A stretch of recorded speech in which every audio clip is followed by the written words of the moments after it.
श्री ओम नमो भगवते वासुदेवाय। श्री कार्तिक मास महात्म्य कथा 7वां अध्याय। नारद जी कहते हैं, हे राजन, कार्तिक मास में व्रत करने वाले के नियमों को अब मैं संक्षेप में बताता हूँ, आप सुनिए। व्रती को सब प्रकार के आमिष, मांस, उड़द, राई, खटाई, नशीली वस्तुओं का त्याग कर देना चाहिए। व्रती को दूसरे के अन्न का ग्रहण नहीं करना चाहिए, किसी से द्वेष नहीं करना चाहिए और तीर्थ के अतिरिक्त अन्य कोई यात्रा नहीं करनी चाहिए। देवता, वेद, ब्राह्मण, गायें, व्रती, नारी, राजा और गुरुजनों की निंदा नहीं करनी चाहिए। व्रती को दाल, तिल, पकवान और दान किया हुआ भोजन ग्रहण नहीं करना चाहिए। किसी की चुगली नहीं करनी चाहिए, निंदा भी नहीं करनी चाहिए। किसी भी जीव का मांस छूना नहीं चाहिए। पान, कत्था, चूना, नींबू, मसूर, बासी और झूठे अन्न का प्रयोग नहीं करना चाहिए। गाय, बकरी, भैंस के अतिरिक्त अन्य किसी पशु का दूध नहीं पीना चाहिए। कांसी के पदार्थ में रखा हुआ पंचगव्य, बहुत छोटे घड़े का पानी और केवल अपने लिए ही पका हुआ अन्न प्रयोग करना चाहिए। कार्तिक माह का व्रत करने वाले मनुष्य को सदैव ब्रह्मचर्य का पालन करना चाहिए। उसे धरती पर सोना चाहिए और दिन के चौथे पहर में केवल एक बार पत्तल में भोजन करना चाहिए। व्रती कार्तिक माह में केवल नरक चतुर्दशी, जिसे छोटी दिवाली भी कहते हैं, के ही दिन शरीर में तेल लगा सकते हैं। कार्तिक माह में व्रत करने वाले मनुष्य को सिंघाड़ा, प्याज, मट्ठा, गाजर, मूली, काशीफल, लौकी, तरबूज इन वस्तुओं का प्रयोग बिल्कुल भी नहीं करना चाहिए। रजस्वला, चांडाल, पापी, मलेच्छ, पतित, व्रतहीन, ब्राह्मण द्रोही और नास्तिकों से बात भी नहीं करनी चाहिए। भगवान विष्णु को प्रसन्न करने के लिए अपनी शक्ति के अनुसार चंद्रायन व्रत करना चाहिए और उपयुक्त नियमों का पालन करना चाहिए। कार्तिक मास के व्रत करने वाले को प्रतिपदा को कुम्हड़ा, द्वितीया को कटहल, तृतीया को तरुणी स्त्री, चतुर्थी को मूली, पंचमी को बेल, षष्ठी को तरबूज, सप्तमी को आंवला, अष्टमी को नारियल, नवमी को मूली, दशमी को लौकी, एकादशी को परवल, द्वादशी को बेर, त्रयोदशी को मट्ठा, चतुर्दशी को गाजर, पूर्णिमा को शाक का प्रयोग नहीं करना चाहिए। रविवार को आंवले का प्रयोग नहीं करना चाहिए। कार्तिक माह में व्रत करने वाला मनुष्य यदि इन शाकों से किसी शाक का सेवन करना चाहे तो पहले ब्राह्मण को देखकर ग्रहण करे। बिल्कुल यही विधान माघ माह के व्रत के लिए भी है। देवोत्थानी एकादशी में पहले कही गई विधि के अनुसार नृत्य, जागरण, गायन, वादन आदि करना चाहिए। इनको विधि पूर्वक करने वाले मनुष्य को देखकर यमदूत ऐसे भाग जाते हैं जैसे सिंह की गर्जना से हाथी भाग जाते हैं। कार्तिक माह का व्रत सभी व्रतों में श्रेष्ठ है।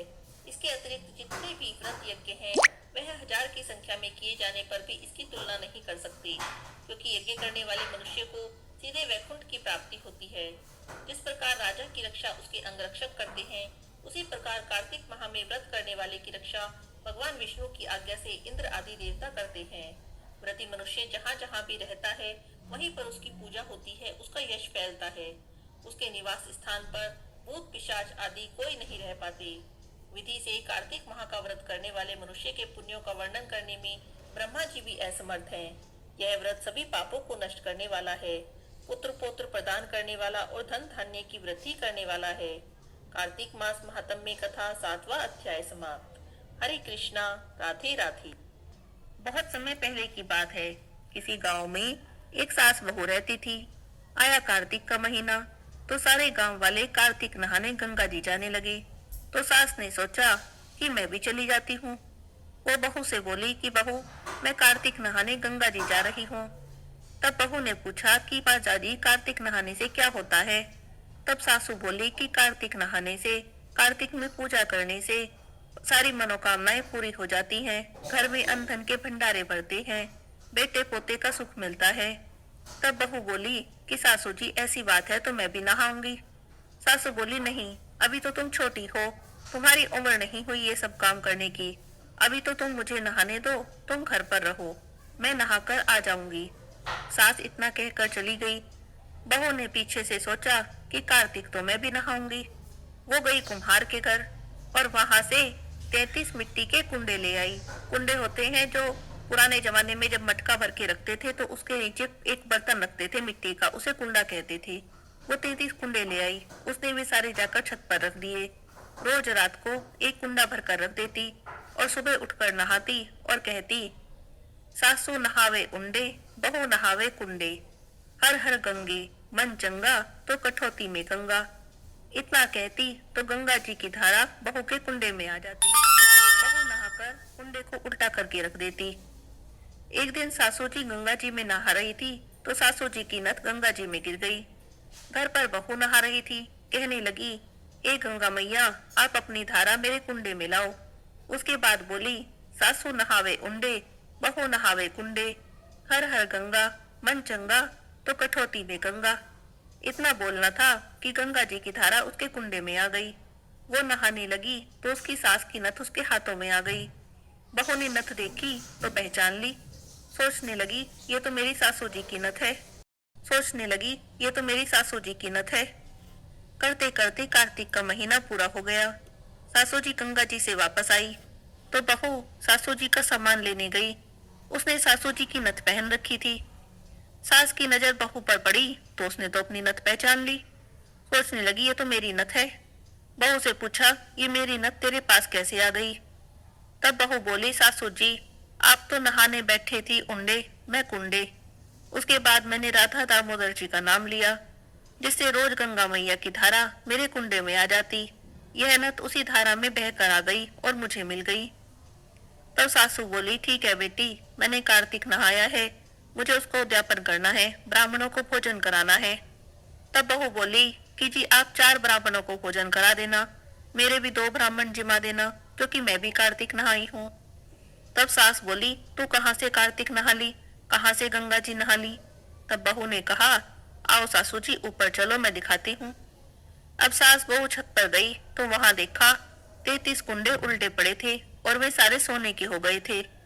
तब बहू ने कहा कि मैं रोज रात को एक कुंडा भर के रखती थी, रोज सुबह सवेरे उठकर नहाती और कुंडे को उल्टा करके रख देती। ये सब देखकर तो सास कहने लगी कि बहू, तेरा नसीब तो बड़ा अच्छा है, जो गंगा जी की धारा तेरे कुंडे में आ जाती थी, तेरे कुंडे भी सोने के हो गए। मेरे तो मन में अहंकार था, ऊपरी मन से कार्तिक नहाने गई थी, इसीलिए मुझे तो कुछ भी नहीं मिला।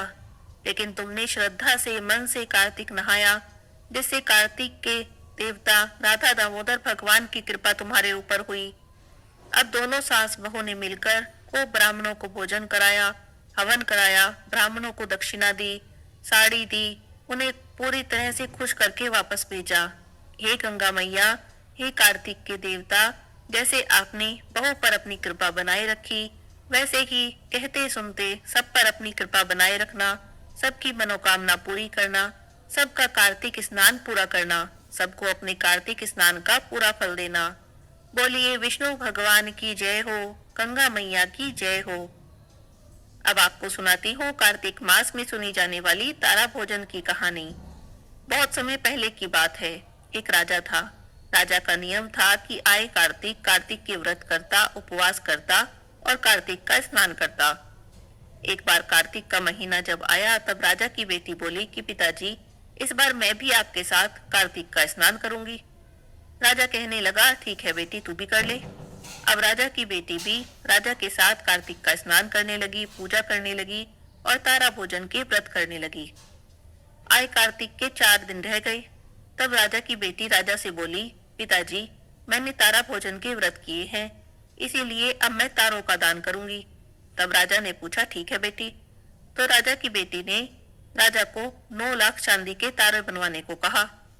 राजा ने सुनार बुला लिया और कहा कि राजकुमारी ने कार्तिक मास में तारा भोजन के व्रत किए हैं, अब वो तारों का दान करेगी, उसके लिए 9 लाख तारे बना कर दो। वो उन तारों का दान करेगी तभी उसका व्रत पूरा होगा।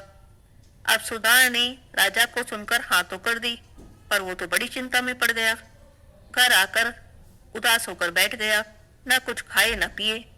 उसकी पत्नी ने उसे उदास चिंतित देखा तो पूछने लगी, क्या बात है, ऐसे मुंधे माथे क्यों बैठे हो?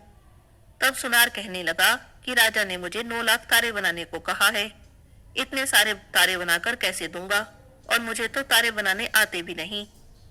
तब उसकी पत्नी कहने लगी, इसमें चिंता करने की क्या बात है, चांदी का एक गोल पत्रा काट देना, उसमें कलियां काट देना और छोटे छोटे तारे बनाकर राजा को दे देना। सुनार को अपनी पत्नी की बात जच गई। उसने अपनी पत्नी के बताए अनुसार तारे बनाए और राजा को दे दिए। राजकुमारी ने 9 लाख तारों का दान किया और अपने व्रत का उद्यापन कर लिया। दान को देखकर भगवान का तो सिंहासन डोला। भगवान हरि ने अपने दूतों से कहा कि जाओ और देखो कि कौन तारा भोजन के व्रत कर रहा है। अब दूत धरती पर आए, तब देखा कि राजकुमारी ने तारा भोजन के व्रत किए हैं और अब वो चांदी के तारों का दान कर रही है। वे हरि जी के पास जाकर बोले कि हे नारायण, राजकुमारी ने बड़े नियम से तारा भोजन के व्रत किए और उद्यापन किया। तब भगवान ने राजकुमारी को लाने का आदेश दिया। दूत जाकर राजकुमारी से बोले कि तुमने तारा भोजन के व्रत किए हैं, भगवान तुमसे प्रसन्न है और तुम्हें वैकुंठ में बुलाया है। लेकिन राजकुमारी ने जाने से मना कर दिया। वो बोली कि मैं अकेली नहीं जाऊंगी, जिन लोगों ने तारा भोजन के व्रत में मेरी सहायता की है सबको साथ लेकर जाऊंगी। तब दूत एक बड़ा सा विमान लेकर आए और सबको साथ लेकर चले। यह देखकर राजकुमारी के मन में तो अभिमान आ गया।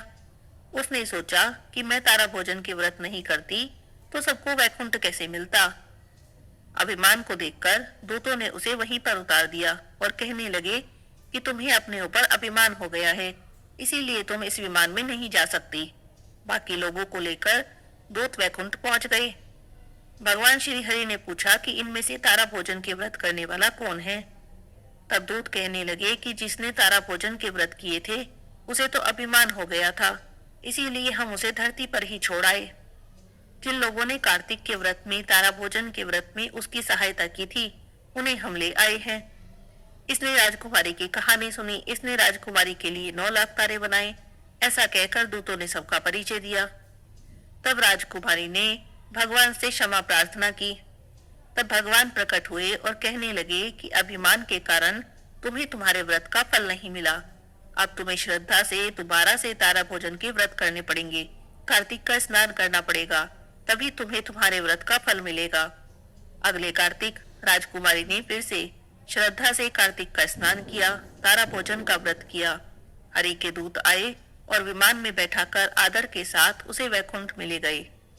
हे कार्तिक के भगवान, जैसे आपने राजकुमारी के ऊपर अपनी कृपा की, वैसे ही कथा कहानी सुनने वाले सबके ऊपर अपनी कृपा बनाए रखना। बोलिए विष्णु भगवान की जय हो। अब सुनते हैं कार्तिक मास में रोज सुनी जाने वाली तुलसा माता की कहानी। बोलिए तुलसा माता की जय हो। एक गांव में एक बुढ़िया माई रहती थी। बुढ़िया माई भगवान विष्णु की पक्की भक्त थी। रोज मंदिर जाती, पूजा करती, पूजा करके तुलसी जी की सेवा करती, तुलसी जी को जल से सींचती, परिक्रमा करती, कथा पढ़ती, आरती करती। ये उसका रोज का नियम था। नियम से कार्तिक नहाती। आया कार्तिक का महीना। बुढ़िया माई सुबह 4 बजे उठकर कार्तिक का स्नान करने लगी। रोज नहा धो के मंदिर जाती और वहां पूजा करती, कार्तिक का महात्म पढ़ती, कथाएं पढ़ती, तुलसी जी की सेवा करती। तो उस दिन भी बुढ़िया माई ने तुलसी जी की सेवा की, जल दिया, परिक्रमा की। आते टाइम तुलसी जी से प्रार्थना करने लगी, हे तुलसी माता, मैं तेरा बिड़वा सींचती हूँ, तुम मुझे बहू दो, पीताम्बर की धोती दो, मीठा मीठा घास दो, वैकुंठ का वास दो, चटकी की चाल दो, पटकी की मोत दो, झालर की झनकार दो, दाल भात का जिब्बन दो, 11 का दिन दो और कृष्ण का कांधा दो। ऐसी प्रार्थना वह बुढ़िया माई रोज करने लगी। बुढ़िया माई की प्रार्थना सुनकर तुलसा माता सूखने लगी। भगवान ने देखा तो उन्हें बड़ी चिंता हुई। एक दिन भगवान ने तुलसी देवी से पूछा, हे देवी, क्या बात है?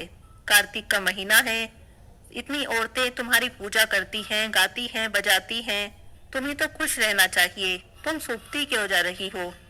तब तुलसी माता ने कहा, भगवान, बस आप मेरे मन की मत पूछो। तो भगवान कहने लगे कि देवी, मैं नहीं पूछूंगा तो कौन पूछेगा? बताओ क्या बात है, तुम क्यों सूखती जा रही हो? तब तुलसी माता बोली कि बाकी सब तो ठीक है भगवान, एक बुढ़िया माई आती है, रोज ऐसी प्रार्थना करती है कि हे तुलसी माता, मैं तेरा बिड़वा सींचती हूँ, तुम मुझे बहू दो, पीताम्बर की धोती दो, मीठा मीठा घास दो, वैकुंठ का वास दो, चटके की चाल दो, पटके की मोत दो, झालर की झनकार दो, दाल भात का जिम्मन दो, 11 का दिन दो और कृष्ण का कांधा दो। मैं बुढ़िया माई को सब दे दूंगी, लेकिन आप कृष्ण जी का कांधा कहाँ से दूंगी? तब भगवान बोले, बस इतनी सी बात है, आप चिंता न करो देवी, जब वह मरेगी तो मैं खुद ही उसे कांधा देने आ जाऊंगा। अब आप चिंता मत करो। इतनी बात सुनकर तुलसी माता निश्चिंत हो गई। करते करते कार्तिक का महीना पूरा होने को आया। अब बुढ़िया माई एक दिन सुबह कार्तिक नहा के वापस आ रही थी तो आते समय रास्ते में पत्थर पड़ा था। सुबह अंधेरे में बुढ़िया माई को पत्थर दिखाई नहीं दिया। ठोकर लग गई, ठोकर खाकर गिर पड़ी। गिरते ही बुढ़िया माई के प्राण निकल गए। आसपास के लोगों ने बुढ़िया माई को गिरते देखा तो इकट्ठा हो गए और उठाने लगे, लेकिन बुढ़िया माई किसी से हिलाए नहीं हिले। सबने पूरी जोर लगाकर कोशिश कर ली, लेकिन वे बुढ़िया माई को हिला तक नहीं सके। तो सभी लोग आपस में निर्चा चर्चा करने लगे कि हम तो सोचते थे कि बुढ़िया माई बड़ी संस्कारी है, बहुत पूजा पाठ करती है, लेकिन ये तो बड़ी पापिन थी। मर गई लेकिन हिलाए भी नहीं हिल रही। थोड़ी देर में वहां पर भीड़ जमा हो गई। भगवान भी बूढ़े ब्राह्मण का वेश बनाकर वहां पर आए। पूछने लगे कि इतनी भीड़ क्यों लगा रखी है। तो सब लोग कहने लगे कि एक बुढ़िया मर गई है, लगता है बड़ी पापनी थी, किसी से उठ भी नहीं रही है। तब भगवान कहने लगे कि लाओ जरा मैं कोशिश करके देखूं। तो सभी लोग हंसने लगे कि इतने लोगों ने कोशिश कर ली, उनसे नहीं हिली तो तुम क्या कर लोगे। तब भगवान कहने लगे मुझे कोशिश तो कर लेने दो। भगवान बुढ़िया माई के पास गए और जाकर उसके कान में कहने लगे, ले बुढ़िया माई, तू भी अपने मन की कर ले। अड़वा ले, गड़वा ले, पीताम्बर की धोती ले, मीठा मीठा घास ले, वैकुंठ का वास ले, चटकी की चाल ले और पटके की मोत ले, झालर की झनकार ले, दाल भात का जिम्मन ले, 11 का दिन ले और कृष्ण का कांधा ले। बस इतनी बात सुननी थी कि बुढ़िया माई हल्की हो गई। भगवान अपने कंधे पर ले गए। हे तुलसी माता, जैसे आपने बुढ़िया माई की मनोकामना पूरी की, जैसे उन्हें मुक्ति दी, वैसे ही इस कथा को कहते सुनते सबकी मनोकामना पूरी करना और सबकी रक्षा करना, सबको मुक्ति देना। बोलिए तुलसी माता की जय हो। अब सुनते हैं कार्तिक मास की सभी कहानियों के साथ सुनी जाने वाली तपसी लपसी की कहानी। इस कहानी को सुने बिना किसी भी कथा कहानी का फल नहीं मिलता। एक तपसी था और एक लपसी था। तपसी तो भगवान की तपस्या करता और लपसी रोज 1.25 सेर की लापसी बनाता, भोग लगाता, घंटी बजाता और जीम लेता। एक दिन दोनों में झगड़ा हो गया। तपसी बोला कि मैं बड़ा हूँ। लपसी कहने लगा कि नहीं मैं बड़ा हूँ। तपसी बोला कि मैं रोज भगवान की तपस्या करता हूँ, इसीलिए मैं ही बड़ा हूँ। लपसी बोला कि मैं रोज भगवान को 1.25 सेर की लापसी का भोग लगाता हूँ, इसीलिए मैं बड़ा हूँ। दोनों आपस में झगड़ रहे थे। नारद जी वहां से गुजरे तो दोनों को झगड़ते देखा। पूछने लगे कि क्यों झगड़ रहे हो। तब दोनों ने अपनी अपनी बात कह दी। नारद जी बोले कि तुम लोग आपस में झगड़ा मत करो, तुम में से कौन बड़ा है इस बात का फैसला मैं कर दूंगा। अगले दिन सुबह सुबह तपसी और लपसी दोनों नहा कर आ रहे थे। नारद जी ने दोनों के रास्ते में 1.25 करोड़ की अंगूठी रख दी। तपसी ने अंगूठी देखी तो उसने तुरंत उठा ली। इतनी कीमती अंगूठी देखकर उसके मन में लालच आ गया। सोचने लगा कि बड़ी कीमती अंगूठी है, इसे बेचूंगा, बहुत सारे पैसे मिलेंगे। उन पैसों से एक बहुत बड़ा यज्ञ करूंगा और अपने आप को बड़ा साबित कर दूंगा। उधर लपसी ने अंगूठी देखी तो सोचने लगा, अरे किसी की कीमती अंगूठी गिर गई है, लेकिन उसने अंगूठी को हाथ तक नहीं लगाया। सोचने लगा कि कहीं मैंने उठा ली तो चोर डाकू मेरे पीछे पड़ जाएंगे, कहीं मुझे मार दिया तो। वो तो रोज की तरह 1.25 सेर की लापसी बनाई, भगवान को मार दिया तो। वो तो रोज की तरह 1.25 सेर की लापसी बनाई, भगवान को भोग लगाया, घंटी बजाई और जीभ लिया। थोड़ी देर में नारद जी वहां पर आए। दोनों कहने लगे कि बताओ नारद जी, हम दोनों में से कौन बड़ा है। तो नारद जी बोले कि दोनों खड़े हो जाओ। दोनों खड़े हो गए। जैसे ही दोनों खड़े हुए, तपसी के पैर के नीचे से अंगूठी निकली जो उसने तपस्या करते टाइम अपने पैर के नीचे छुपा ली थी। तो नारद जी तपसी से बोले कि इतनी तपस्या कर ली तूने, पर तेरे मन का लालच अभी तक नहीं गया। जा, अब तुझे तेरी तपस्या का भी कोई फल नहीं मिलेगा। इतना सुनना था कि तपसी तो जोर जोर से रोने लगा। रोते रोते नारद जी के पैरों में गिर गया। बोला महाराज दया करो। रोते रोते नारद जी के पैरों में गिर गया। बोला महाराज दया करो और बताओ कि मुझे मेरी तपस्या का फल कैसे मिलेगा। तब नारद जी बोले कि जो अपने घर में गाय कुत्ते की रोटी नहीं बनाएगा तो उसकी तपस्या का फल तुझे मिल जाएगा। दीवा जलाकर हाथ नहीं जोड़ेगा, ब्राह्मण को भोजन कराकर दक्षिणा नहीं देगा, तब उसकी तपस्या का फल तुझे मिल जाएगा। साड़ी देकर भेंट नहीं देगा तो उसकी तपस्या का फल तुझे मिल जाएगा। जो सारी कहानी कहकर तेरी कहानी नहीं कहेगा, तब उसके सारे पुण्य, सारी फल तुझे मिल जाएंगे। बस तभी से सभी कथा कहानी के साथ तपसी लपसी की कहानी जरूर सुननी चाहिए, नहीं तो किसी भी कथा कहानी का फल नहीं मिलता। तुलसी माता की आरती। तुलसी महारानी नमो नमो, तुलसी महारानी नमो नमो, हरि की पटरानी नमो नमो, तुलसी महारानी नमो नमो। धन तुलसी पूर्ण तप कीनो, शालिग्राम बनी पटरानी नमो नमो, तुलसी महारानी नमो नमो। जहाँ के पत्र मंजरी कोमल, श्रीपति कमल चरण लपटानी नमो नमो, तुलसी महारानी नमो नमो, तुलसी महारानी नमो नमो, हरि की पटरानी नमो नमो। कौन से महीने में बोई रानी तुलसा, कौन से महीने में हुई हरियाली नमो नमो, तुलसी महारानी नमो नमो। कौन से महीने में हुई तेरी पूजा, कौन से महीने में हुई पटरानी नमो नमो, तुलसी महारानी नमो नमो। आषाढ़ मास में बोई रानी तुलसा, सावन मास में हुई हरियाली नमो नमो, तुलसी महारानी नमो नमो। कार्तिक मास में हुई तेरी पूजा, मंगसिर मास में हुई पटरानी नमो नमो, तुलसी महारानी नमो नमो। धूप दीप नैवेद्य आरती, पुष्पन की वर्षा बरसानी नमो नमो, तुलसी महारानी नमो नमो। 56 भोग 3600 व्यंजन, बिन तुलसी हरि एक न मानी नमो नमो, तुलसी महारानी नमो नमो।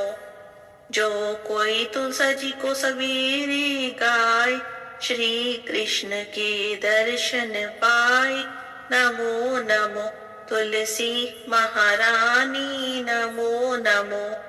जो कोई तुलसी जी को दोपहर को गाए, खीर खांड के भोग लगाए नमो नमो, तुलसी महारानी नमो नमो।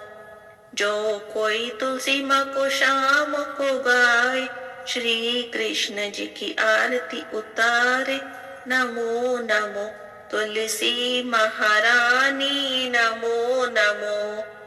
जो कोई तुलसी जी को रात में गाए, श्री कृष्ण जी के चरण दबाए नमो नमो, तुलसी महारानी नमो नमो। सभी सखी मैया तेरो यश गावे, भक्ति दान दीजो महारानी नमो नमो, तुलसी महारानी नमो नमो। हरि की पटरानी नमो नमो, तुलसी महारानी नमो नमो। बोलिए तुलसी माता की जय हो, विष्णु भगवान की जय हो, लक्ष्मी माता की जय हो।